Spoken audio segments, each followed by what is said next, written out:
Hello दोस्तों, आज हम लोग जानेंगे बिहार बोर्ड 2026 बिहार बोर्ड परीक्षा 2026 में पूछे जाने वाले सवाल MVVI क्वेश्चन है, यानी मोस्ट VVI, जो मतलब कि हर हाल में पूछा ही जा सकता है। क्वेश्चन क्या है? क्वेश्चन है फ्लेमिंग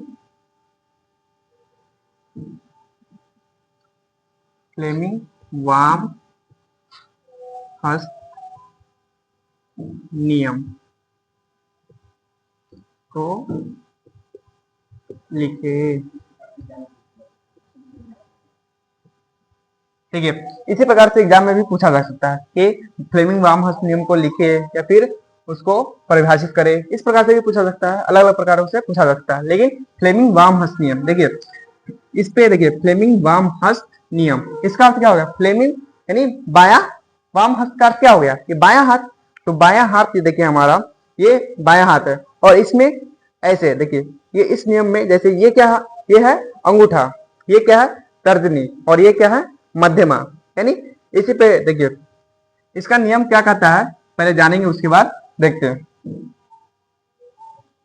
उत्तर लिखेंगे क्या कि यदि हम अपने क्या बाएं हाथ, यानी बाएं हाथ की कितनी उंगलियां है? 3 उंगलियां।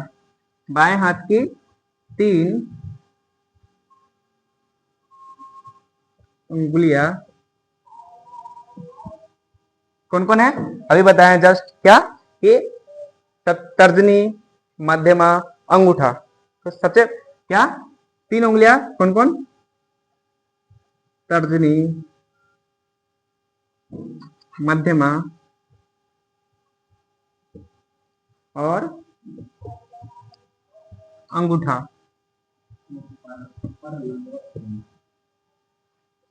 को परस्पर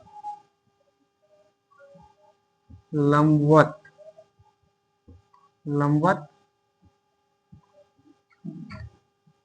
फैलाए तो तर्जनी, यानी तर्जनी हमारा कौन है? ये। तो तर्जनी क्या करता है? चुंबकीय क्षेत्र की दिशा को दर्शाता है। चुंबकीय यानी इससे पता चलता है कि चुंबक क्षेत्र किस ओर काम कर रहा है।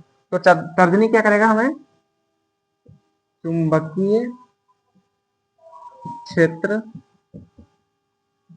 की दिशा। और मध्यमा कौन है? मध्यमा ये वाला, ये क्या करेगा? ये धारा की दिशा, यानी करंट किधर से फ्लो हो रहा है ये दिखाएगा। यानी मध्यमा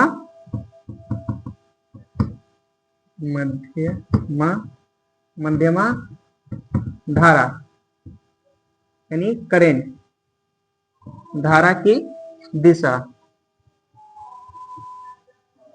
और अंगूठा, जो हमारा अंगूठा है ये क्या? ये हमारा बल की दिशा, यानी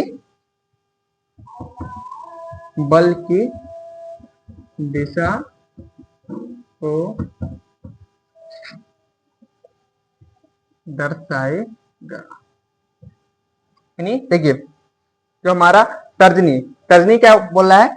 ये परस्पर लंबवत हो, यानी सब एक दूसरे के लंबवत यानी क्या होता है? 90 डिग्री। यानी ये इसके लंबवत होगा, यानी तर्जनी के लंबवत, ये इसके लंबवत होगा, यानी तीनों एक दूसरे के परस्पर लंबवत होगा। तो देखिए तर्जनी अभी बताया क्या? तर्जनी क्या बोल रहा है कि ये चुंबकीय क्षेत्र की दिशा को दर्शाएगा। हमारा मध्यमा क्या है? धारा की दिशा, यानी करंट इधर से फ्लो कर रहा है। और थर्ड क्या है? अंगूठा क्या करेगा? बल की दिशा को दर्शाएगा। ये हमारे दैनिक जीवन में भी मतलब कि यूज करते हैं हम लोग। जैसे आप लोग देखे होइएगा विद्युत मोटर, जो हम लोग घरों में यूज करते हैं, पंखा, मोटर, ये सब इसी पे आधारित है। देखिएगा मोटर में चुंबकीय क्षेत्र होता है, गति करता रहता है, और उसके ऊपर जस्ट बल लगता है, और उससे एक तरफ से क्या होता है? लाइट भी फ्लो होता है। तो ये जो विद्युत मोटर होता है ये फ्लेमिंग वाम हस्त नियम को ही फॉलो करता है।